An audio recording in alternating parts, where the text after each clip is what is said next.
Hi, I'm Mark. Behind me I've got a Chinese rooftop tent. It's an 1800 by 2.4 metre fold over covered tent. This one's camo, but the other one I've got is tan. I'm going to show you around it a little bit. This is what I started with when I got off touring tents, and I started with roof tents. So anyway, I'll give you a bit of a look at it, make a few notes about different things that I think are important to point out. So this one's got sprung steel which holds the windows open. It's pretty good. Don't have to tie anything to the ground. The rain cover in that, I've had a few tents before I bought this one, of all brands, quite a few brands. This Chinese one was very close to some of the others I'd had, so I bought it because it was cheaper. The fly cover seems to work okay. It does absorb water, but it keeps the water out in rain, even in northern New South Wales where we've had this one. So a couple of advantages of this: you can fold it over and leave your bedding in it. You can't leave a lot of bedding in it, but maybe a sleeping bag or two is okay. The mattress in it is about 50 mil on this one. It is removable, the cover, which is good. The quality of the finish is okay. It's so thin though that I could barely sleep on it, so I ended up doubling it. I just watch my finger. There's just no firmness there, so it's not much better than sleeping on a doona. The way they're built, it seems to be aluminium sheet. I've left the plastic on this one, which I should have peeled off, but it's very sheet and very easy to damage and dent. Doesn't matter though, it's just there to be there, I guess. So I'll run around the rest of it, give you a little look-see. One of the good things about this one was that it was being 1800 wide.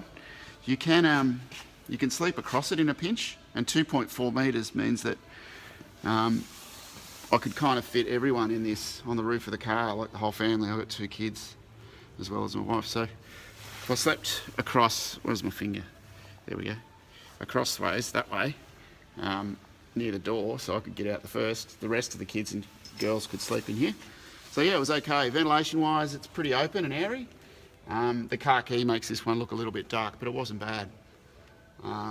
Fold over, set up and in bed in maybe 2-3 minutes, which isn't bad.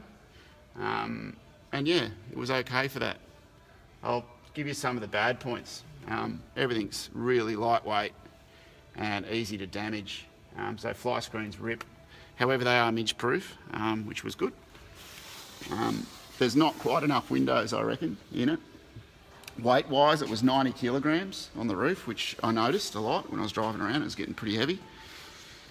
This thing here, which is the end cover, so when you go to the ladder here, you kind of walk up the ladder and you get a little bit of shelter here so you can get in and out. And a lot of people will put a bit of wood or something here for their shoes and whatever, which is a great idea. The negative to it, if you can see the way the roof sits, is that it turns into a great big swimming pool as soon as it rains.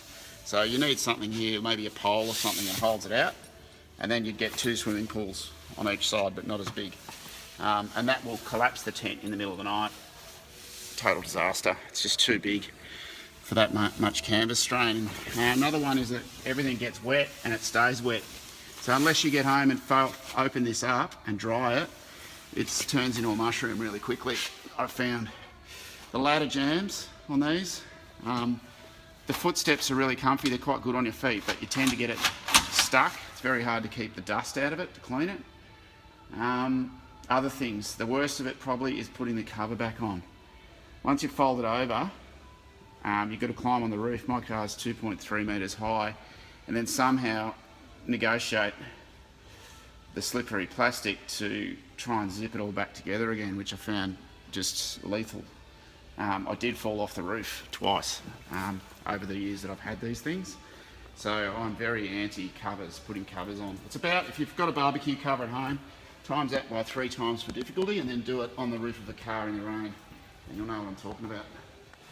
So yeah, overall, I'll give these a pretty crappy score. But yeah, good start, and still, if you're young and fit and you're good on your feet, you don't mind climbing around on the roof, they're great, and a lot easier than a touring tent to set up with a family, because at least you've got most of your gear in there on the roof already, and yeah, it's easier than stuffing it all back in the car. So for that purpose, I guess they're okay. So I had this one on my trailer towards the end because the weight was just too much for my car, and it was quite good on the trailer, except for the unpacking everything every time I come home, and it was wet, which was every time I come home. So yeah, I've moved on to something better now. But anyway, yeah, that's my little review of a Chinese roof tent, a cheap one. I think I bought this for about $850 Aussie, and I have used it before I got the electric ones. I think I probably used this. It's probably done 3 or 4 weeks use, and the canvas is holding up okay, but the cover looks terrible, and the bottom of it is just bashed from me walking on it to try and pack it up. I'm going to sell this now, and I'll be lucky to get a couple $100 for it.